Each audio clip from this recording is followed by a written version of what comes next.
సంవత్సరాల తరబడి government job కోసం వేచి చూస్తున్నారా? కేవలం 8 నెలల్లో మీ కల నెరవేర్చుకోండి. వెంటనే కింది నెంబర్స్ కి కాల్ చేయండి.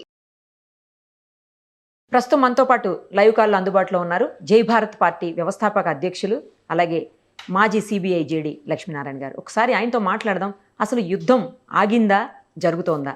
ఇండియాకి పాకిస్తాన్కి మధ్యన ఏం జరుగుతోంది? ఎవరెవరో ఎంటర్ అయ్యి ఏదేదో మాట్లాడుతున్నారు. అసలు ఏం జరుగుతుందనే దాని మీద ఎవ్వరికీ కూడా క్లారిటీ లేదు. ఒక్కసారి మనం లక్ష్మీనారాయణ గారితో మాట్లాడితే అందరికీ కూడా క్లారిటీ వచ్చేస్తుంది. సార్ నమస్తే అండి. నమస్తే నిరుపమ్ గారు.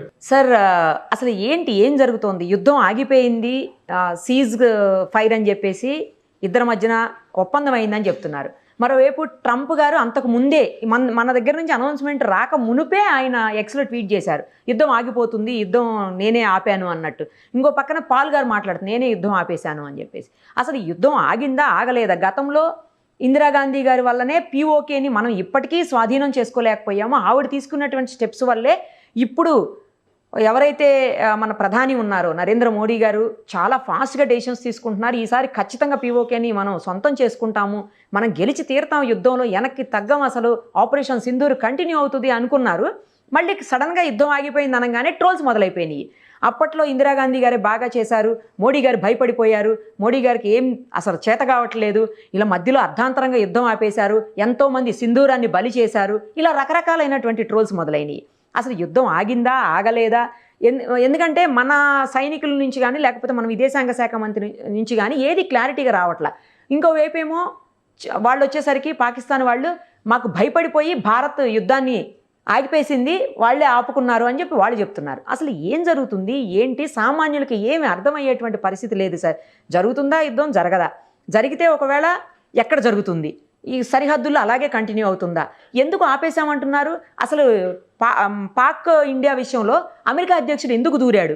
ఎవరికి ఏం అర్థం కావట్లేదు. మీరు చెప్పండి సార్, అందరికీ క్లారిటీ వస్తుంది. ప్రపంచ పటం మారింది. ప్రపంచంలో కూడా ఒక దేశం మీద ఇతర దేశాల మీద ఆధారపడిన తత్వం పెరిగిపోయింది మధ్య. అంటే మనం గతంలో పోలిస్తే గతంలో రాష్ట్రాలు, దేశాలు వారి యొక్క ఉత్పాదన, వారి యొక్క ప్రొడక్షన్, వారి ప్రజలు వీరితో మాత్రమే అక్కడికే కన్ఫైన్ అయ్యింది. కానీ ఎప్పుడైతే లిబరలైజేషన్, గ్లోబలైజేషన్ అనేవి వచ్చాయో అప్పుడు ఏమైందంటే ప్రపంచం అంతా కూడా ఒకరి మీద ఒకరు ఆధారపడడం మొదలైంది. అందువల్ల ముఖ్యంగా వాణిజ్య సంబంధాలు కావచ్చు, ఎకనామిక్ డెవలప్మెంట్ కావచ్చు, ఇది ముఖ్యంగా ప్రధానమైన పాత్ర పోషించి ఇప్పుడు భూభాగాలను ఆక్రమించుకోవడం, లేకుంటే యుద్ధాలు చేయడం, వీటికన్నా అందరం కలిసి ఎలాగ అభివృద్ధి చెందుదామన్న మార్గంలో ప్రపంచం ముందుకు వెళుతోంది.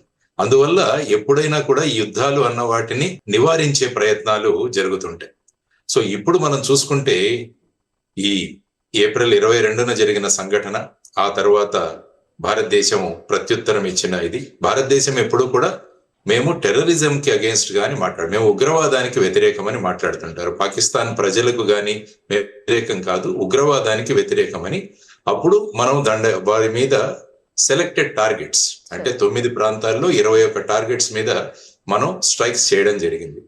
ఆ తరువాత దానికి పాకిస్తాన్ స్పందించి వాళ్ళు మన లైన్ ఆఫ్ కంట్రోల్ మీద ఉన్న అనేక ప్రాంతాలలో ఆర్టిలరీ షెల్లింగ్ చేయడం వల్ల అందులో సుమారుగా 15 మంది మన ప్రజలు ప్రాణాలు పోగొట్టుకున్నారు. ఒక 45 నుంచి 50 మంది గాయపడ్డారు. దీనికి మళ్ళా రిప్లైగా భారతదేశం ఏం చేసిందంటే ఎందుకంటే ఇది మిలిటరీ చేసింది కాబట్టి, అప్పుడు టెర్రరిస్టులు చేశారు కాబట్టి టెర్రరిస్టుల మీద మనం స్ట్రైక్ చేసాం. ఇప్పుడు మిలిటరీ మన మీద చేసింది కాబట్టి మిలిటరీ యొక్క ఏవైతే ఎస్టాబ్లిష్మెంట్స్ ఉన్నాయో వాటి మీద స్ట్రైక్స్ చేయడం జరిగింది. సో ఆ విధంగా ఇక పాకిస్తాన్ మొదలుపెట్టింది. అంటే ప్రత్యుత్తరాలు జరిగాయి. ఆ తరువాత ఎప్పుడైతే 2 న్యూక్లియర్ దేశాల మధ్య ఈ విధంగా విభేదాలు రావడం అన్నది ప్రపంచంలో మొదటిసారి. ఇంతకు ముందు ఎప్పుడు కూడా 2 న్యూక్లియర్ వెపన్స్ ఉన్న దేశాలు కొట్టుకోలేదు. అంటే ఫర్ ఎగ్జాంపుల్ చైనా, భారతదేశం చూసినా ఇంతకు ముందు మీరు చూసుకుంటే 2018 తర్వాత గల్వాన్ లో జరిగిన ఇవన్నీ చూసుకున్నా కూడా అక్కడ కూడా 2 న్యూక్లియర్ పవర్స్ ఉన్న 2 దేశాలు. ఇప్పుడు చూసుకుంటే పాకిస్తాన్ మరియు భారతదేశం, ఇవి కూడా 2 న్యూక్లియర్ పవర్స్. కాబట్టి ప్రపంచం ఎక్కడా కూడా న్యూక్లియర్ వెపన్స్ అన్నవి వాడపడకూడదు అన్నది ఒకటి. ఎందుకంటే దాని విధ్వంసం చాలా ఎక్కువగా ఉంటుంది. అందుకనే ఈ విధంగా భారత పాకిస్తాన్ మధ్య ఈ ప్రత్యుత్తరాలు మొదలవగానే అనేక దేశాలు మేము మధ్యవర్తిత్వం చేస్తామని ముందుకొచ్చి, మీరు చూసుకుంటే ఖతార్ కావచ్చు, లేకుంటే సౌదీ అరేబియా కావచ్చు, లేకుంటే అమెరికా కావచ్చు. సో ఈ దేశాలన్నీ కూడా మేము వీటిని ఎస్కలేట్ చేయకండి, డీఎస్కలేట్ చేయండి, మీరు కూర్చొని మాట్లాడండి అని చెప్పిన సందర్భాలు చాలా ఉన్నాయి. సో ఇటువంటి పరిస్థితులలో మరి ఏ నిర్ణయం తీసుకోవాలన్నది చాలా ముఖ్యం. ముఖ్యంగా మీరు మాట్లాడినట్టు ట్రంప్ గారు కూడా మొదటి నుంచి భారతదేశం పహల్గావ్ జరిగిన సంఘటన ఏదైతే ఉందో దానికి భారతదేశం సెల్ఫ్ డిఫెన్స్ చేసుకోవచ్చు అని ఆయన మాట్లాడారు. తర్వాత ఒక 2 రోజులకి భారత్ పాకిస్తాన్ ఈ రెండు కూడా మాకు స్నేహపూరితమైన దేశాలు అన్నారు. ఆ తరువాత మళ్ళా ఆయన స్ట్రాంగెస్ట్ కంట్రీస్ అని అన్నాడు ఆయనే మళ్ళా. స్ట్రాంగెస్ట్ కంట్రీస్ కావాలంటే ఈ రెండిటికి నేను మధ్యస్థిత్వం చేస్తానని కూడా ఆయన. అదే విధంగా వైస్ ప్రెసిడెంట్ జే వాన్స్ గారు కూడా మాట్లాడడం జరిగింది. సో ఈ విధమైన పరిస్థితులలో ఇప్పుడు ఏం చేయాలి అని ఆయన మొన్న ట్వీట్ చేయడం జరిగింది. ట్వీట్ చేసిన తర్వాత మేము మాట్లాడాము, ఎందుకంటే వాళ్ళ సెక్రటరీ ఆఫ్ స్టేట్ రూబియో గారు కూడా మన ఎక్స్టర్నల్ అఫైర్స్ మినిస్టర్ వారితో కాంటాక్ట్ లో ఉన్నారు. ఆ తర్వాత భారతదేశం కూడా ఇంటర్నేషనల్ లెవెల్లో పాకిస్తాన్ యొక్క ఉగ్రవాదాన్ని మనం తీసుకెళ్ళాం. ఇవన్నీ జరిగిన తర్వాత పాకిస్తాన్ యొక్క డైరెక్టర్ జనరల్ మిలిటరీ ఆపరేషన్స్ వారు మన director general of military operations తో మాట్లాడి వారు ఇక 5 గంటలకు సీజ్ ఫైర్ చేయాలి అన్న ఒక నిర్ణయం తీసుకున్నాము, మేము ముందున్నాము అని చెప్పేసి అంటే మన వాళ్ళు కూడా స్పందించి 5 గంటల నుంచి దీన్ని మొదలు పెడదాము అన్నది. కానీ మళ్ళా 2-3 గంటల్లోనే పాకిస్తాన్ మళ్ళా ఈ విధమైన కవ్వింపు చర్యలకు మొదలుపెట్టింది. ఈ మధ్యలో ఏంటంటే చైనా యొక్క భూమికి ఒకసారి మనం చూడాలి. చైనా ఎక్కడ కూడా ఇంతవరకు ఓపెన్ గా మాట్లాడలేదు. కానీ మొట్టమొదటిసారిగా ఈ సీజ్ ఫైర్ ప్రకటనలు వచ్చిన తర్వాత చైనా వారు మాట్లాడారు ఏంటంటే పాకిస్తాన్ యొక్క సార్వభౌమత్వానికి ఎక్కడైనా ఇబ్బంది కలిగితే మేము చైనాతో ఉంటామని వాళ్ళు మాట్లాడారు. ఆ తర్వాత ఈ కవ్వింపు చర్యలు మొదలయ్యాయి. దాని ముందు ఒక్కసారి మీరు చూసుకుంటే ఇంటర్నేషనల్ మానిటరీ ఫండ్ లో పాకిస్తాన్ కి వాళ్లకు 2.5 బిలియన్లు ఇవ్వకండి అని చెప్పి భారతదేశం చాలా గట్టిగా పోరాటం చేసింది. గట్టిగా ఆర్గ్యుమెంట్స్ జరిగాయి. కానీ చివరికి భారతదేశం ఆ ఓటింగ్ నుంచి బయటికి కూడా వచ్చేసింది, అంటే వినట్లు. సో ఫైనల్ గా 2.5 బిలియన్ US$ పాకిస్తాన్ కి ఇవ్వడం జరిగింది. అంటే ఇప్పుడు ఎలా ఉంటుందంటే చైనా ఎప్పుడు కూడా పాకిస్తాన్ కు మాక్సిమం వెపన్స్ సప్లై చేసేది చైనా. యుద్ధ విమానాలు కావచ్చు, డ్రోన్లు కావచ్చు, లేకుంటే గన్స్ కావచ్చు, ఇవన్నీ కూడా చైనా నుంచి ప్రధానంగా వస్తాయి. ఎప్పుడైతే ఒక సుమారు 20,000 కోట్ల రూపాయలు చైనాకు IMF నుంచి వస్తుంది అంటే ఎప్పుడు కూడా చైనా ఎలా ఉంటుందంటే తన వ్యాపారం ఎలా పెంచుకోవాలని చూస్తుంది. దానికి ఒక చిన్న ఉదాహరణ ఇస్తాను. నరేంద్ర మోడీ గారు మన యోగా డే గురించి ఆయన విస్తృతంగా ప్రయత్నాలు చేశారు రాగానే. ఆ తర్వాత సుమారుగా 140 దేశాలు యోగా డే జరపడానికి తర్వాత యునైటెడ్ నేషన్స్ లోనే ఆమోదం తెలపడం జరిగింది. ఇది ఇలా ఉంటే చైనా ఎలా ఆలోచిస్తుందంటే ఇన్ని దేశాలు యోగా చేసుకోవాలంటే వాళ్ళకు యోగా మ్యాట్లు కావాలి. కాబట్టి వాళ్ళు 2 ఫ్యాక్టరీలు పెట్టారు అక్కడ చైనా. దేనికి? యోగా మ్యాట్లు తయారు చేయడానికి. అంటే వాళ్ళు ఏ సందర్భం చూసినా ప్రపంచంలో తమ వ్యాపారం ఎలా ఉంటుంది అన్నదానికి ఇదొక ఉదాహరణ. అదే విధంగా ఇప్పుడు $2.5 బిలియన్ పాకిస్తాన్ కి వచ్చాయంటే ఇప్పుడు జరుగుతుంది యుద్ధం. కాబట్టి దీనిలో మనం ఏ విధంగా వాళ్ళ దగ్గర నుంచి దీన్ని సంపాదించుకోవచ్చు అన్న విషయంలో వెంటనే వాళ్ళ స్టేట్మెంట్ ఇవ్వడం జరిగింది. సో ఆ విధంగా జరిగిన తర్వాత ఆ రోజు రాత్రి మళ్ళా నిన్న చూసుకుంటే ప్రధానంగా ఏమి పెద్ద చర్యలు జరగలేదు. ఈ రోజు మళ్ళా ఇప్పుడు ఒక ఐ థింక్ 11 అయింది, 12 గంటలకు మళ్ళా 2 director generals of military operations వాళ్ళిద్దరూ హాట్ లైన్ లో మాట్లాడుకోబోతున్నారు. ఇది ప్రస్తుతం ఉన్న పరిస్థితి. సీజ్ ఫైర్ అన్నది ఎప్పుడు కూడా ఉంటుంది, ఎందుకంటే ఏదో ఒక చర్చలు, ఏదో ఒక ఐస్ బ్రేకింగ్ కావాలి. ఎందుకంటే యుద్ధాలు మీరు చూసుకుంటే నేను ఇంతకు ముందు చెప్పినట్టు యుద్ధం మొదలు పెట్టడం సులభం కానీ దాన్ని ఎక్కడ ఆపాలో తెలియదు. ఇప్పుడు మీరు అనుకుంటే యుక్రెయిన్ రష్యా మధ్య 2014 నుంచి చిన్నవి మొదలయ్యాయి కానీ గత 2.5 సంవత్సరాల నుంచి ఆ యుద్ధం కొనసాగుతూనే ఉంది. చూడండి, సుమారుగా 17,000 మంది చనిపోయారు అక్కడ. సో ఆ విధమైన పరిస్థితులలో మరి ట్రంప్ గారు ఎంత చెప్పినా కూడా మళ్ళా ఈ సీజ్ ఫైర్ టాక్స్ అన్నవి జరుగుతాయా జరగవా అన్న ఒక దీంటి సంభ్రమంలోనే ఉన్నాం. కాబట్టి ప్రపంచంలో ఏ యుద్ధాలు తీసుకున్నా right from World War I నుంచి తీసుకున్నా కూడా ఎక్కడో ఒక చోట దీనికి సమాప్తం పలికి చర్చకు ఎక్కడో కూర్చోవాలి అన్నది ఒక విషయం ఎప్పటి నుంచో జరుగుతోంది. అది కాకుండా 2 న్యూక్లియర్ పవర్స్ ఉన్న 2 దేశాలు ఈ విధంగా కొట్టుకుంటూ పోతుంటే అవి ఎక్కడి వరకు వెళతాయి అన్నది మనం చెప్పలేనన్న ఈ సందర్భం. ఆ తర్వాత ఇక సోషల్ మీడియా గురించి మీకు తెలిసిందే, ఎందుకంటే దీన్ని సైకాలజీ థియరీలో థ్రిల్ సైకాలజీ అంటారు. థ్రిల్ సైకాలజీ అంటే ఏదో ఒక జరిగి మనకు థ్రిల్ రావాలి. అంటే ఇప్పుడు ఫర్ ఎగ్జాంపుల్ అభూత కల్పనలు ఉన్న సినిమాలు చూసినా కూడా మనం చాలా ఉత్తేజితులు అవుతాం.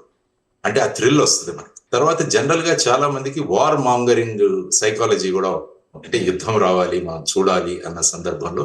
సో వీరు ఏం చేశారంటే ఈ సోషల్ మీడియా మూలో విపరీతమైన ట్రోలింగ్ మీరు చెప్పినట్టు మొదలు పెట్టారు. ఈవెన్ మన విక్రమ్ మిస్త్రీ గారి నుంచి కూడా అతి దారుణంగా ట్రోలింగ్ జరిగింది. ఆయన అయితే పాపం ఆయన అకౌంట్ ఆయనే స్టాప్ చేసేసుకున్నారు సార్, సీజ్ చేసుకున్నాడు ఆయన అకౌంట్ ఆయన. అంటే ఏమైందంటే ఈ విధమైన పరిస్థితులు ఉంటాయన్నమాట. అంటే సోషల్ మీడియా వచ్చాక ప్రతి ఒక్కరికి వాక్ స్వాతంత్రం ఉందని చెప్పేసి ఏదైనా మాట్లాడొచ్చు. ఇంకా ప్రాచుర్యం పొందడానికి ఎంత తిడితే అంత మేము ఫేమస్ అవుతాం అన్నది ఒక కొత్త కాన్సెప్ట్. సో ఆ విధంగా చూసుకుంటూ పోతుంటే పాపం విక్రమ్ మిస్త్రీ గారిని ట్రోల్ చేస్తే ఈవెన్ ఐఏఎస్ ఐపీఎస్ అసోసియేషన్ కూడా మేము మీతో ఉన్నాము అని చెప్పి వారు ప్రకటన చేయడం జరిగింది. ఆ తర్వాత మీరు చూసుకుంటే, ఎందుకంటే మిస్త్రీ గారు తన సొంత అభిప్రాయాలను అక్కడేం వ్యక్తం చేయట్లేదు, ఆయన వ్యక్తం చేస్తుంది ప్రభుత్వం యొక్క అభిప్రాయాలని. ఆయన వచ్చి ఒక స్పోక్స్ పర్సన్ గా ఆయన మాట్లాడుతారు. సో ఈ విధంగా ఇద్దరు, వ్యోమికా సింగ్ కావచ్చు, ఈ అమ్మాయి కురేషి కావచ్చు, వీరు కూడా ప్రభుత్వం యొక్క విధానాలను, ఆర్మీ విధానాలను వాళ్ళు ప్రజలకు తెలియజేయాలి. లేకుంటే టీవీ ఛానల్స్ లో రకరకాల వార్తలు వస్తుంటాయి కాబట్టి నిజం ఏంటి సత్యం ఏంటి అని తెలియడం కూడా చాలా ముఖ్యం. సో ఆ విధంగా వాళ్ళు మాట్లాడుతున్నారు. సో ఇప్పుడు మీరు అన్నట్టు 1971 కంపారిజన్ జరుగుతుందని మీరు అన్నారు. 1971 కంపారిజన్ అంటే మనం బంగ్లాదేశ్ లిబరేషన్. యాక్చువల్ గా బంగ్లాదేశ్ యుద్ధం అన్నది ఆల్మోస్ట్ 6 నెలల పూర్వం మొదలైంది. అప్పుడు శామ్ మానిక్ షా గారని, he was the general of Indian army. ఇప్పుడు ఇందిరాగాంధీ గారు వారిని పిలిచి వెంటనే మనం బంగ్లాదేశ్ లోకి వెళ్ళాలి అంటే ఆయన నేను వెళ్ళను అన్నారు. ఎందుకంటే బంగ్లాదేశ్ కు వెళ్ళడానికి చాలా మనం సిద్ధం అవ్వాలి ఇప్పుడు. ఎందుకంటే చాలా నా ఆర్మీ అంతా కూడా వెస్ట్ బెంగాల్ మిగతా రాష్ట్రాల్లో డిప్లాయ్, వీళ్ళందరినీ కూడా నేను పోగు చేయాలి. తరువాత వచ్చేసి ఇది మనము ధాన్యాన్ని అనేక ప్రాంతాలకు పంపించే సమయం కాబట్టి వాటన్నింటినీ ఆపేసి సైనికులను అక్కడ మూవ్ చేయాలి. తరువాత బంగ్లాదేశ్ లో ఇప్పుడు ఈ వర్షం రాబోతుంది, వర్షాకాలంలో మనం వెళ్ళి అక్కడ చిక్కుకుంటామని ఆయన చెప్పి సుమారుగా 6 నెలల తర్వాత అక్కడికి వెళ్ళారు. వెళ్ళిన తర్వాత 14 రోజుల్లో ఆ యుద్ధం ముగిసింది. సుమారుగా 94,000 మంది ప్రిజనర్స్ ఆఫ్ వార్ పట్టుకోవడం జరిగింది. ఆ తర్వాత జరిగింది. అక్కడ ఏంటంటే ముఖ్యంగా బంగ్లాదేశ్ లో అక్కడి ప్రజలు ప్రభుత్వానికి వ్యతిరేకంగా తిరుగుబాటు చేశారు. ముజిబుర్ రెహమాన్ వారి అధ్యక్షతన అక్కడి ప్రజలు వారు తిరుగుబాటు చేశారు. అలా తిరుగుబాటు చేస్తున్న ప్రజలకు మనం వెళ్ళి మద్దతు ఇచ్చాం. అప్పుడు ఏంటంటే అది సులభమైంది మనకి. ఇప్పుడు అదే మీరు పాకిస్తాన్ ఆక్యుపైడ్ కాశ్మీర్ లోకి వస్తే అలాంటి తిరుగుబాటు లేదు. అలాంటి తిరుగుబాటు అన్నది ఓపెన్ గా లేదు. సపోజ్ అలాంటి తిరుగుబాటు వచ్చినప్పుడు మనం వెళ్ళి వాళ్లకు మద్దతు ఇస్తే అప్పుడు ఏమవుతుందంటే దాన్ని తీసుకునే అవసరం. ఇప్పుడు ఏమాత్రం అక్కడ చూసుకుంటే మీరు ఒక్కసారి పిఓకే గురించి ఆలోచిస్తే, యాక్చువల్ గా మనకు హరిసింగ్ గారు ఆ హిస్టరీ తెలుసు మీకు, పిఓకే ఎలా సంభవించిందని. ఆ తర్వాత జనవరిలో మనం యునైటెడ్ నేషన్స్ కి ఈ సమస్యను తీసుకువెళ్ళడం జరిగింది అప్పటి ప్రధాని జవహర్ లాల్ నెహ్రూ గారు. ఆ తర్వాత ఏప్రిల్లో ఒక రిజల్యూషన్ 47 అని ఒకటి పాస్ చేశారు.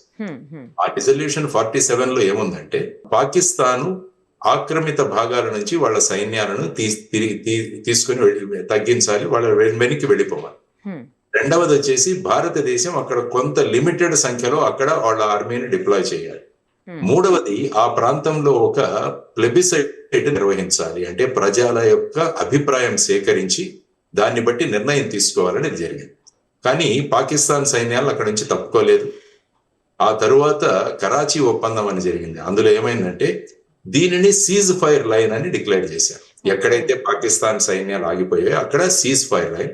ఆ తర్వాత సిమ్లా అగ్రిమెంట్ తర్వాత దాన్ని ఎల్ఓసి అన్నాం మనం, లైన్ ఆఫ్ కంట్రోల్. ఇది ప్రస్తుతం ఉన్న పరిస్థితి. సో మనం ఆల్రెడీ ఈ రిజల్యూషన్ 47 అన్నది యునైటెడ్ నేషన్స్ లో పెండింగ్ ఉంది. సో మొన్న ఐ థింక్ 2020 సంవత్సరంలో అనుకుంటాను భారతదేశం మా ఫిజికల్ ఎక్స్పాన్షన్ కి మాకు కావాలి అని చెప్పేసి వాళ్ళు ఒక ప్రకటన చేశారు యునైటెడ్. దానికి ముందు మీరు 2019 చూస్తుంటే Jammu and Kashmir reorganisation act చేయడం జరిగింది. అంటే జమ్మూ అండ్ కాశ్మీర్ ని 2 యూనియన్ టెరిటరీస్ గా మార్చడం జరిగింది, జమ్మూ అండ్ కాశ్మీర్, లడాక్. ఆ తర్వాత ఏంటంటే అక్కడ జమ్మూ అండ్ కాశ్మీర్ అసెంబ్లీలో 24 ఎమ్మెల్యే సీట్లు పిఓకే వారికి కూడా రిజర్వ్ చేయడం జరిగింది. 24 సీట్లు. సో ఈ విధమైన పరిస్థితులలో భారతదేశం ఈవెన్ 1994 అనుకుంటాను అప్పుడే డిక్లేర్ చేసింది జమ్మూ అండ్ కాశ్మీర్ అన్నది భారతదేశంలో ఒక అవిభాజ్య భాగం అన్నది స్పష్టం చేశారు. ఇప్పుడు ఈ పిఓకే అన్నది పిఓకే మీరు చూసుకుంటే అందులో 10 రాష్ట్రాలు ఉన్నాయి. ఆ తర్వాత మొన్ననే రీసెంట్ గా గిల్గిట్ బల్టిస్తాన్ అని అదొక ప్రాంతాన్ని వాళ్ళు స్వతంత్రంగా డిక్లేర్ చేసుకున్నారు. అక్కడ కూడా ఒక గవర్నమెంట్ లాగా. ఈ పరిస్థితులలో పిఓకే ప్రస్తుతం ఉంది. సో ఇప్పుడు అందరూ కోరుకునేది ఏంటంటే పిఓకే అన్నదాన్ని మనం ఆక్రమించుకోవాలి. అదొకటి.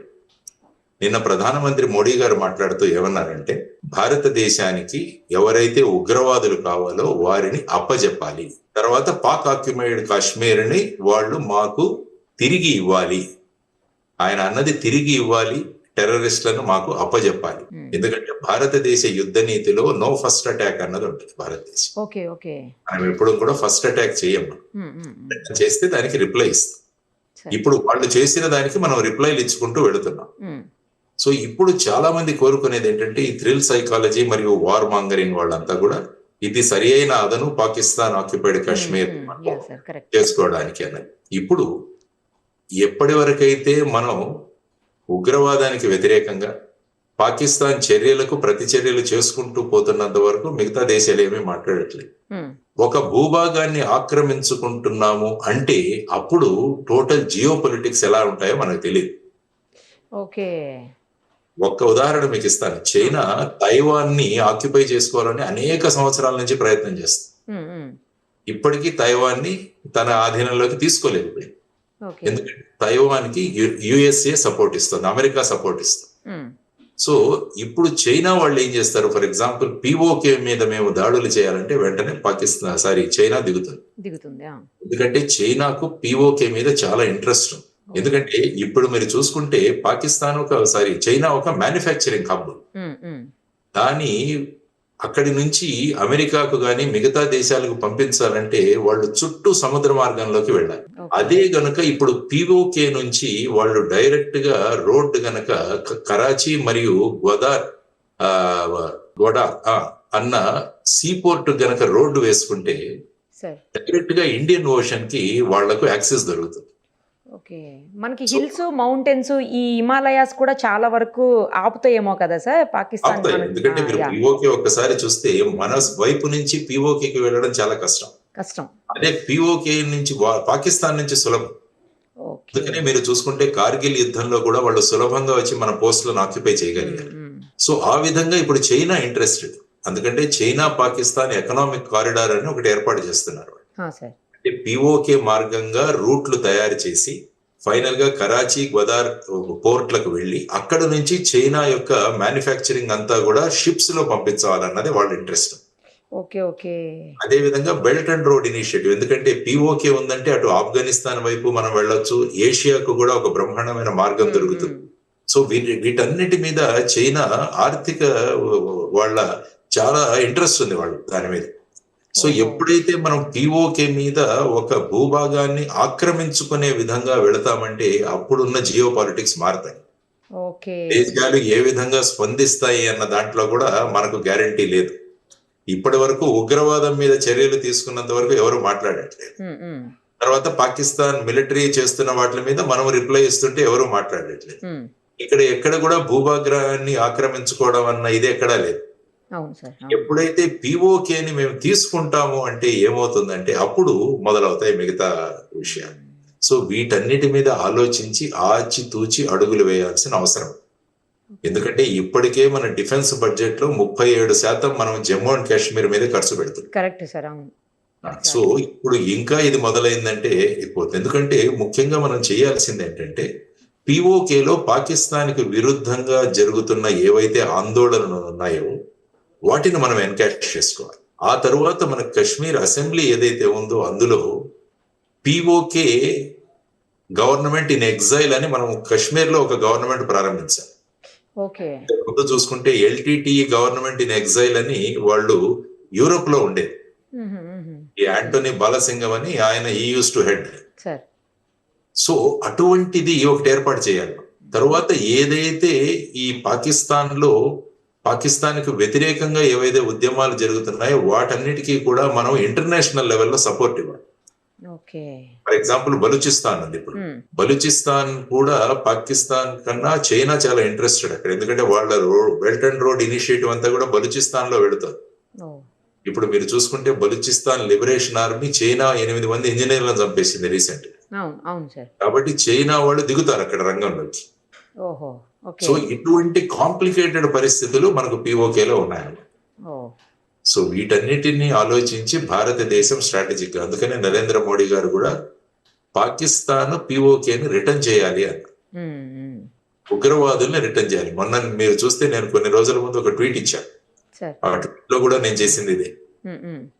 ఉగ్రవాదులైన దావూద్ ఇబ్రహీం గాని, మౌలానా మసూద్ అజర్ గాని, హఫీజ్ సయ్యద్ గాని, లఖ్వీ గాని వీరిని భారతదేశానికి అప్పచెప్పాలి. ఎందుకంటే పాకిస్తాన్ మీద మనం ప్రెషర్ తెచ్చినా వాళ్ళు ఏమంటారంటే వీళ్ళు మా దేశంలో లేరు, మేము చంపేస్తాం. కానీ వాళ్ళు అటువంటి చర్యలు ఏమీ తీసుకోరు. వాళ్ళు వెంటనే ఏం చేస్తారంటే వాళ్ళు మనకు చెప్పేస్తారు కానీ వాళ్ళు అక్కడే ఉంటారు. అందుకనే మేము సూచించింది ఏంటంటే వాళ్ళని ఫిజికల్ గా మనకు అప్పచెప్పాలి. భారతదేశ చట్టాలను బట్టి ఇక్కడ వాళ్ళ మీద మనం కోర్టులో కేసులు నడిపి వారికి మీద శిక్షలు విధించాలి. అదొకటి. తర్వాత పిఓకేని రిటర్న్ చేయాలి.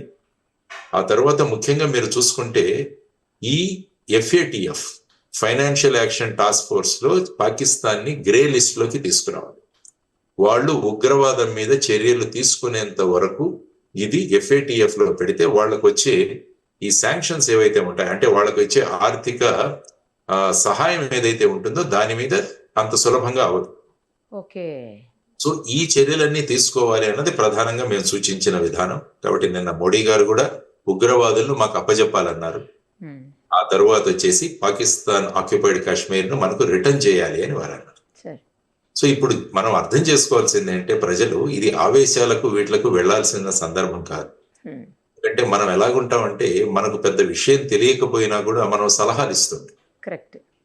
ప్రజలు ఎమోషన్స్ తో మాట్లాడుతుంటారు. ఎక్కడైనా ఈ T20 మ్యాచ్లు జరుగుతున్నప్పుడు, అప్పట్లో జరిగినప్పుడు సచిన్ తెందూల్కర్ అవుట్ అవగానే ఇక్కడ చూస్తున్న వాళ్ళు చాలా మంది ఆ షాట్ ఆడకుండా ఉండాల్సింది, దాన్ని పక్కకు డిఫ్లెక్ట్ చేసి ఉండాల్సింది, దాన్ని డిఫెన్స్ గా ఆడాల్సింది. ఇలా అతను పారంగతుడు, అందులో నిష్ణాతుడు క్రికెట్ లో. ఏమీ తెలియని వాళ్ళు మనం ఇక్కడ కూర్చొని సలహా ఇస్తుంటాం. ఇప్పుడు సోషల్ మీడియా కూడా అదే ప్లాట్ఫామ్. మనకు అక్కడ జరిగే జియో పాలిటిక్స్ తెలియవు, మిగతా అక్కడ ఉన్న ప్రపంచ దేశాల యొక్క మన ఆర్థిక పరిస్థితి ఎలా ఉంది, మన ఆర్థికంగా ముందుకు వెళ్ళాలంటే ఇది ఎలాగా మనకు అబ్స్ట్రక్షన్ అవుతుంది, ఇదేమీ ఆలోచించరు. కానీ ఆ thrill psychology and warmongering సైకాలజీతో మీరు చెప్తున్నట్టు ఆ ట్వీట్లు కానీ లేకుంటే ఈ సోషల్ మీడియా పోస్టులు కూడా, ఎప్పుడైనా సమర్థవంతమైన నాయకత్వం ఉన్నప్పుడు నిర్ణయం తీసుకునే అధికారం వాళ్ళకి ఇవ్వాలి. అట్లనే ఇప్పుడు మీరు చూసుకుంటే కాంగ్రెస్ వారు కూడా ఒక స్పెషల్ సెషన్ ఒకటి ఏర్పాటు చేయాలని అడుగుతారు పార్లమెంట్, చర్చి ఇందులో అనేక విషయాలు చర్చిద్దామని వాళ్ళు అంటున్నారు. కాబట్టి ఆ దిశగా, ఎందుకంటే పాకిస్తాన్ అసెంబ్లీ కూడా వాళ్ళు కూడా అసెంబ్లీ అయ్యారు. అవును సార్. ఇక్కడ కూడా జరిగి ఏ విధంగా మీరు యుద్ధం ప్రారంభించినప్పుడు ఏ విధంగా ఆల్ పార్టీ మీటింగ్ పిలిచారో, సీజ్ ఫైర్ గానీ చర్చలు ఈ సందర్భంగా కూడా అందరినీ కాన్ఫిడెన్స్ లోకి తీసుకుని మీరు ముందుకు వెళ్ళాలి అన్నది కూడా వాళ్ళ దగ్గర నుంచి డిమాండ్ వస్తుంది. సబబైన demand, there is no doubt. అందరం కలిసి ఉన్నాం ఇంతవరకు, దీన్ని ముందుకు ఎలా తీసుకువెళ్లాలన్న దాంట్లో కూడా అందరం కలిసి కనుక నిర్ణయం తీసుకుంటే బాగుంటుంది అన్నది ఒక చర్చ జరుగుతుంది. కాబట్టి మీ ద్వారా ఈ సోషల్ మీడియాలో స్పందిస్తున్న వాళ్ళు అనవసరంగా వీళ్లను అటు మిస్త్రీ గారు కానీ, ఇటు ఖురేషీ గారు కానీ, లేకుంటే వ్యోమికా సింగ్ గారు కానీ వీళ్లను ట్రోల్ చేయడం, ఇలాంటివన్నీ కూడా తర్వాత ప్రధాని గారిని ట్రోల్ చేయడము, ఇవన్నీ కూడా అసలు. కాబట్టి ఇప్పుడు ఏం చేయాలంటే ప్రభుత్వం కూడా ఇలాంటి ట్రోలర్స్ ని ఒక 10 మంది మీద యాక్షన్ తీసుకోవాలి. వెంటనే ఎవరో పట్టుకొని వాళ్ళని కనుక చర్యలు తీసుకుంటే తర్వాత వీటిని ఆధార్ కూడా లింక్ చేసి పెట్టాలి. రిజిస్టర్ చేసినప్పుడు ఎవరెవరు వీళ్ళు ఉన్నారని వాళ్ళ, ఎందుకంటే చాలా మంది భయపడి వాళ్ళ వేరే పేర్లతో జాయిన్ అయిపోతాడు. అన్ని ఫాల్స్ డీటెయిల్స్ ఇచ్చేసి వాడు జాయిన్ అవుతాడు. రేపు ఎక్కడైనా ట్రేస్ చేయాలన్నా కూడా కష్టం అవుతుంది. ఈ విధమైన టాక్టిక్స్ తో వెళుతున్నారు. ఆ తర్వాత మనం పాకిస్తాన్ సోషల్ మీడియాను కూడా మనం రూల్ అవుట్ చేయలేం. ఎందుకంటే వాళ్ళు ఎక్కడ కూర్చొని కూడా భారతదేశాన్ని రెచ్చగొట్టచ్చు. ఎందుకంటే భారతదేశం ఆర్థికంగా ముందుకు వెళ్ళకూడదు అన్నది పాకిస్తాన్ యొక్క కుట్ర. దానికోసం ఇలా సోషల్ మీడియాలో ఈ విధంగా ప్రధానిని గాని మిగతా వాళ్ళని గాని నిరుత్సాహపరుస్తూ ఈ విధంగా చేస్తే ఏమవుతుందంటే మళ్ళా ఒక సైకలాజికల్ రోడ్ బ్లాక్ ఏర్పడే ప్రమాదం. సో వాటి మీద ఇది పాకిస్తాన్ యొక్క చర్య కూడా అని భావించవచ్చు. కరెక్ట్ సార్ మీరు అన్నది. ఎస్, ఎందుకంటే సోషల్ మీడియాలో ఎక్కడి నుంచైనా మనం ఇప్పుడు పెట్టొచ్చు కామెంట్స్, ఏముంది, కరెక్ట్ కరెక్ట్ కరెక్ట్. భారతదేశంలో ఉన్న వాళ్ళే పెట్టాలని లేదు. సో ఇదంతా కూడా ఈ సైబర్ వారు అంటే సైకలాజికల్ వార్ఫేర్ జరుగుతుంటది మోస్ట్, ఇందులో ఒక భాగమే. కాబట్టి ప్రజలందరూ కూడా ప్రభుత్వం యొక్క స్టేట్మెంట్ ఏదైతే వస్తుందో దానికోసం చూస్తూ ప్రభుత్వం తీసుకునే నిర్ణయం అన్నది అనేక విషయాలను పరిగణలోకి తీసుకునే ఒక నిర్ణయం. కాబట్టి నిర్ణయానికి మనం ఉంటాం ఎప్పుడు కూడా. ఈవెన్ పార్లమెంట్ లో కూడా ఖచ్చితంగా మోడీ గారు, అమిత్ షా గారు ప్రకటించారు, పాక్ ఆక్యుపైడ్ కాశ్మీర్ అన్నది భారతదేశం భూభాగం అని వాళ్ళు స్పష్టంగా చెప్పారు. దాన్ని ఎలా తీసుకురావాలి అన్నది వాళ్ళకు వదిలేద్దాం, నిర్ణయం తీసుకుంటారు. అందుకనే 24 సీట్లు పిఓకేవి జమ్మూ అండ్ కాశ్మీర్ అసెంబ్లీలో వాళ్ళు ఇచ్చారు. అవును సార్. ఇవన్నీ తీసుకుంటే దాని వెనుక ఉద్దేశం ఏంటో మనకు తెలుస్తుంది. దాన్ని ఎలా తెచ్చుకోవాలి అన్నది మన స్ట్రాటజీ మీద ఆధారపడి. War is always a last option. ఎందుకంటే మీరు ప్రపంచ చరిత్రలో ఉన్న యుద్ధాలు తీసుకుంటే లక్షల మంది చనిపోయారు యాక్చువల్గా చూసుకుంటే, వారి నుంచి చూసుకుంటే. కాబట్టి అటువంటివి రాకుండా తర్వాత వచ్చేసి మన ఎకనామిక్ ప్రోగ్రెస్, మన ఆర్థికంగా మన పురోగతి కూడా, అది కూడా ఎక్కడా కూడా ఆగిపోకూడదు అన్నది కూడా ఒకటి. సో వీటన్నిటిని పరిగణలోకి తీసుకొని ప్రజలు సంయమం పాటించి ప్రభుత్వ నిర్ణయాలను మీరు పాజిటివ్ గా మీరు సలహాలు ఇవ్వండి. There is no doubt, positive సలహాలు ఇవ్వండి. రెచ్చగొట్టే ధోరణిలో ఈ విధంగా సైకలాజికల్ గా ఈ విధంగా చేయడము, లేకుంటే ట్రోల్ చేయడం అన్నది మానుకోవాలి అన్నది మనం అందరం కూడా గమనించాల్సిన విషయం. సార్ ఇప్పుడు మీరన్నట్లు పాక్ ఆక్యుపైడ్ కాశ్మీర్ ఏదైతే ఉందో అది మన భూభాగం, మన దేశానికి సంబంధించింది, మనది. అది మనది మనం తీసుకుంటుంటే ఈ ఇతర దేశాలకి, సంబంధం లేని దేశాలకి ఎందుకు సార్ అంత బాధ? అంటే అంత స్వార్థమా వాళ్లకు? నాకు అర్థం కావట్లేదు. అంటే ఏంటంటే మనము యునైటెడ్ నేషన్స్ కి వెళ్ళాం. 1948వ సంవత్సరంలో యునైటెడ్ నేషన్స్ కి తీసుకువెళ్ళాను. యునైటెడ్ నేషన్స్ వాళ్ళు ఏమన్నారంటే దానికి ఒక విధానం ప్రవేశపెట్టారు. అక్కడ ఒక ప్లెబిసైడ్ జరపాలి అన్నారు. సో ఇప్పుడు ఈ భూభాగాన్ని ఎలా తీసుకోవాలి అన్న దాని మీద ఆధారపడి మన భూభాగమే, దెర్ ఇస్ నాట్. వాళ్ళు కూడా అంటున్నారు అది మాది ఆజాద్ కాశ్మీర్ అంటారు వాళ్ళు, అది మా భూభాగం అంటారు. సో వాళ్ళు ఏమంటారంటే ఇది మా భూభాగం అంటారు, మనం అంటాం ఇది మా భూభాగం. కాబట్టి దీని మీద ఒక కాన్ఫ్లిక్ట్ ఉంది అక్కడ, ఆ భూభాగం గురించి ఒక కాన్ఫ్లిక్ట్ ఉంది. కాబట్టి ఈ కాన్ఫ్లిక్ట్ ని మనం ఎలా చేయాలి అన్న దాని గురించి ఒకటి ఆధారం. మరి పిఓకేలో ఉన్న వాళ్ళంతా కూడా భారతదేశానికి మద్దతు ఇస్తున్నారంటే అది కూడా ఒక క్వశ్చన్ మార్క్. అందుకని నేను బంగ్లాదేశ్ ఉదాహరణ ఎందుకు ఇచ్చానంటే అక్కడ పాకిస్తాన్ సైన్యానికి వ్యతిరేకంగా ఒక తిరుగుబాటు జరిగింది. ఆ తిరుగుబాటు జరిగినప్పుడు మనం వెళ్ళి వాళ్ళకి మద్దతు ప్రకటించి సైన్యాలను ఓడించి వారి భూభాగాన్ని వాళ్ళకి ఇచ్చాం, పాకిస్తాన్ నుంచి లిబరేట్ చేశాం. ఎందుకంటే అక్కడ లోకల్ గా ప్రజల మద్దతు ఉంది. ఇప్పుడు అటువంటి మద్దతును మనం సంపాదించగలగాలి, ఇంటర్నేషనల్ ప్రెషర్స్, అది చాలా ముఖ్యం. అప్పుడు ఈజీ అయిపోతుంది. ఎందుకంటే ఎప్పుడైతే యుద్ధంలో దిగుతామో ఆ తర్వాత పర్యవసనం ఎలా ఉంటుందో మనం ఎప్పుడే చెప్పలేము. ఇప్పుడు డైరెక్ట్ గా చైనా దిగుతుందా రంగంలోకి, మరి ఇంకా ఎవరెవరు దిగుతారు, ఇవన్నీ కూడా వస్తాయి పరిగణ. సో ఆ విధమైన పరిస్థితులలో దాన్ని వెనక్కి ఇచ్చేయాలి అని ప్రధానమంత్రి గారు ఏదైతే అన్నారో అది కరెక్ట్. ఆయన స్పష్టంగా చెప్పారు. జేడీ వ్యాన్స్ గారికి కూడా వారి ఇచ్చిన తర్వాత మన ఆర్మ్డ్ ఫోర్సెస్ కి స్పష్టంగా ఇచ్చారు. వహాసే గోలీ ఆయతో యహాసే హమ్ గోలీబార్ కరేంగే, గోలాబార్ కరేంగే, అంటే మీరు అక్కడి నుంచి తూటాలు పంపిస్తే మేము బాంబులు వేస్తామన్నారు.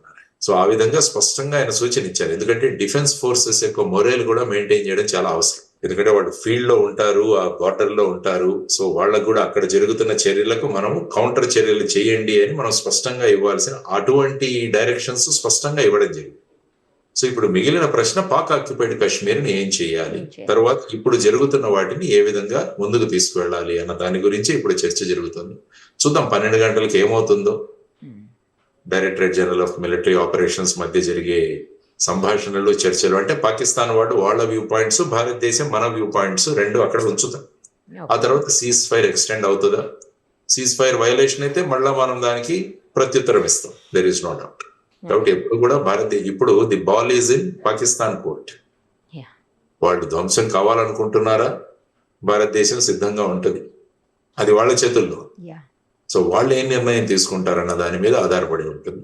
ఆ తర్వాత చర్చలు ఏవైతే జరుగుతాయో ఆ చర్చల సందర్భంగా భారతదేశం ఏ పాయింట్లు ముందు ఉంచబోతుంటుంది అన్నది కూడా చూడాలి.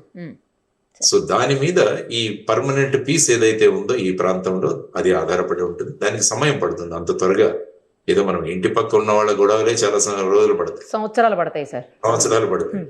కోర్టులకు వెళ్తారు, అవుతాయి. ఇది దేశానికి సంబంధించిన పెద్ద ప్రశ్న. కాబట్టి ఈ ప్రశ్న 2 రోజుల్లో T20 క్రికెట్ మ్యాచ్ లాగా, లేదంటే IPL లాగా ఒక నెలలో అయిపోవాలి, 20 ఓవర్లో అయిపోవాలనుకుంటే కుదరదు. అంతా కూడా చర్చలు జరగాలి. అంతర్జాతీయంలో ఉన్న దేశాలన్నిటి కూడా వాటిలో మద్దతును కూడగట్టుకోవాలి. ఆ తర్వాత లోకల్ ప్రజల యొక్క మద్దతును కూడా మనం కూడగట్టుకోవాలి. ఎందుకంటే అక్కడ ఉగ్రవాద కార్యక్రమాలు చాలా జరుగుతున్నాయి. అక్కడ వాళ్ళు బేసిక్ గా POK ఉన్న ప్రజలను చాలా మందిని యాంటీ ఇండియన్ గా తయారు చేసి పెట్టున్నారు వాళ్ళు ఆల్రెడీ, వాళ్ళ యొక్క ఉనికి కోసం. వాళ్ళను మళ్ళా బ్రెయిన్ వాష్ చేసి మనం వాళ్ళని మళ్ళా మన సైడ్కి తెచ్చుకోవాలి. దానికి ప్రభుత్వం చేయాల్సింది ఏంటంటే కశ్మీర్ను బ్రహ్మాండంగా డెవలప్ చేయాలి. ఎప్పుడైతే కశ్మీర్ ప్రాంతం బ్రహ్మాండంగా అభివృద్ధి చెందుతుందో అదే ప్రక్రియలో ఉన్నాం. అప్పుడు ఏమవుతుందంటే ఇక్కడ ఈర్ష్య మొదలవుతుంది POKలో ఉన్న వాళ్ళకి. వాళ్ళు ఇంత చక్కగా ఉన్నారు, మనం భారతదేశంలో వెళ్ళిపోతే బాగుంటుంది కదా అన్న ఒక్క బీజాన్ని మనం నాటాలి. అప్పుడు ఏమవుతుందంటే మనకు ఏ విధంగా బంగ్లాదేశ్ లో విప్లవం జరిగిందో ఆ విధంగా అక్కడ కూడా వాళ్ళు ఉద్యమిస్తున్నప్పుడు అప్పుడు మనం వాళ్ళకి సపోర్ట్ చేస్తే దాన్ని ఈజీగా మన భూభాగంలో కలుపుకోవడానికి ఆస్కారం. కాబట్టి ఈ విధమైన గేమ్ ప్లాన్ అన్నది భారతదేశం అమలు చేయాలన్నది మనం అనుకుంటున్న విషయం. సార్, ఇప్పుడు 1971లో వార్ జరిగినప్పుడు 1,00,000 మంది పైగా చనిపోయారని అంటున్నారు, నిజమేనా సార్? అది సోషల్ మీడియాలో వైరల్ అవుతుంది, కరెక్టేనా? 1,00,000 కాదు, సుమారుగా 15 లక్షల దాకా. ఎందుకంటే 6 నెలలు జరిగింది. 1,00,000 మంది సైనికులే చనిపోయారని అంటున్నారు సార్, నిజమా? యాక్చువల్ గా మనం పట్టుకుంది సుమారుగా 94,000 మంది సైనికులను మనం తీసుకున్నాం. అక్కడ ఏంటంటే పాకిస్తాన్ జులుం చెలాయించింది. పాకిస్తాన్ జులుం చెలాయించింది, అక్కడ ప్రజలను చంపేసింది. సుమారుగా 1.5 మిలియన్ చనిపోయారని నేను అక్కడ చదివాను. చాలా మంది ఇటువైపు వచ్చేసారు. బంగ్లాదేశ్ ఈస్ట్ పాకిస్తాన్ వదిలేసి ఇటు సైడ్ భారతదేశానికి వచ్చిన వాళ్ళు, నార్త్ ఈస్ట్ కి వెళ్ళిపోయిన వాళ్ళు చాలా మంది ఉన్నారు. ఈ విధంగా చూసుకుంటే భారతదేశం అక్కడ ఉన్నది 14 రోజులు భారతదేశం తర్వాత పాకిస్తాన్ సైన్యాలకు యుద్ధం జరిగింది. సో అందులో కూడా నష్టాలు జరిగాయి, దేర్ ఇస్ నో డౌట్. భారతదేశ సైన్యం ముందు నిలవలేక వారు సరెండర్ అయిపోయారు. అప్పుడు ఈస్ట్ పాకిస్తాన్ అంటే బంగ్లాదేశ్, ఇప్పుడు బంగ్లాదేశ్ పరిస్థితి చూస్తున్నాం మనం ఏంటో. మళ్ళీ వాళ్లే భారతదేశానికి విరుద్ధంగా మాట్లాడుతున్నారు. ఇది కూడా మళ్ళా Pakistan game plan, Pakistan China game plan ఇదంతా కూడా. ఎందుకంటే భారతదేశ చుట్టూ ఉన్న పరిసరాలను ఈ విధమైన గేమ్ ప్లాన్ తో భారతదేశానికి వ్యతిరేకంగా తయారు చేయాలన్నది వాళ్ళ గేమ్ ప్లాన్. ఈవెన్ శ్రీలంక చూసినా కూడా ఆ విధంగా తయారు చేసే ప్రయత్నాల్లో ఉన్నారు వీళ్ళంతా. సో ఇది కూడా మనం జాగ్రత్తగా హ్యాండిల్ చేయాలి. బికాస్ ఫస్ట్ మనం ఇంటి చుట్టుపక్కల ఉన్న వాళ్ళని మన ఫేవర్ గా తెచ్చుకోవాలి. ఆ తర్వాత ఇంటి గెలిచి కాబట్టి ఇంటి గెలిచి రచ్చగెలవంటారు. కాబట్టి ముందు మన దగ్గర ఉన్న వాళ్ళందరినీ కూడా మన దీంట్లో తీసుకోవాల్సిన అవసరం ఉంది. ఆ విధంగా మన ప్రధానమంత్రి గారు కానీ, విదేశాంగ వ్యవహారాల మంత్రి కానీ వాళ్ళు ముందుకు తీసుకెళ్తున్నారు దేశాన్ని. సో ఆలోచించి వాళ్ళకు మద్దతుగా ఉందాం. కాబట్టి ఈ ట్రోలింగ్స్ ఇవన్నీ ఆపి ప్రభుత్వ నిర్ణయాలకు మనం మద్దతునిస్తూ ముందుకు వెళదామన్నది నా సూచన. ఎగ్జాక్ట్లీ సార్, చాలా కరెక్ట్గా చెప్పారు. చాలా విషయాల్ని స్పష్టంగా చెప్పారు. ఎందుకు POKని స్వాధీనం చేసుకునే పరిస్థితులు ప్రజెంట్ మనకు లేవు, ఎలాంటి సిచ్యుయేషన్స్లో చేసుకోగలుగుతాము, అసలు ఏం జరిగితే ఏం జరుగుతుంది, మొత్తం అంటే ప్రభుత్వ నిర్ణయం ఏం తీసుకుంటే ఏం జరుగుతుంది అనేది కూడా క్లారిటీగా క్లియర్గా చెప్పారు సార్. గిల్గిట్ బల్టిస్తాన్ అనేది ఒక మంచి ఆపర్చునిటీ సార్. గిల్గిట్ బల్టిస్తాన్ లో కూడా వాళ్ళు పాకిస్తాన్ తో రాజీ లేరు. కాబట్టి అక్కడ ఉన్న దాంట్లో అక్కడ ఉన్న వాళ్ళు, అందుకనే అంటున్నాను నేను, అక్కడ ఒక POK గవర్నమెంట్ ఇన్ ఎక్సైల్ అని మన వాళ్ళు మొదలు పెట్టారు. ఒక అజ్ఞాతంలో ఉన్న POK గవర్నమెంట్ అని చెప్పి ఇక్కడ మొదలు పెట్టారు. అక్కడ ఉన్న మన సింపథైజర్స్ ఇక్కడ తీసుకొచ్చి వాళ్ళని కూర్చోబెట్టాలి ఆ గవర్నమెంట్ లో. అంటే అక్కడ ఉన్న వాళ్ళకి ఆశ చిగురిస్తుంది, ఓహో ఇండియాలో కూడా మన వాళ్ళు ఉన్నారు, అక్కడ మన గవర్నమెంట్ వస్తే బాగుంటుంది కదా అని ఒక కోరికను మనం వాళ్ళలో బీజం నాటాలి. కరెక్ట్ సార్, కరెక్ట్ చెప్పారు. అప్పుడు ఏమంటే కశ్మీరు డెవలప్మెంట్ చూసి అక్కడ యువతరం కూడా మనం గనక భారతదేశంలోకి వెళ్ళిపోతే మనం కూడా అంత చక్కగా అభివృద్ధి చెందుతామన్న భావాలు వచ్చి వాళ్ళు కూడా మన సైడ్కి వస్తారు. సో ఈ విధంగా వాళ్ళందరినీ కూడా మన సైడ్ తీసుకుంటే యుద్ధం లేకుండానే వాళ్ళని మనం తీసేసుకోవచ్చు. ఆ విధమైన స్ట్రాటజీ అయితే ఉంటుందని నా అభిప్రాయం. పర్ఫెక్ట్ చెప్పారు సార్, థ్యాంక్ యూ సార్. చాలా క్లియర్గా క్లారిటీగా చెప్పారు. నాకు తెలిసి ఈ వీడియో చూస్తే ఉన్న డౌట్స్ అన్నీ క్లియర్ అయిపోతాయి సార్. మన ఇండియాకి పాకిస్తాన్కి మధ్యన ఏం జరిగింది, ఏం జరుగుతుంది, యుద్ధం ఆగిందా ఆగలేదా, అసలు అన్ని డౌట్స్ క్లారిఫై అయిపోతాయి sir. Thank you sir, thank you so much, thank you.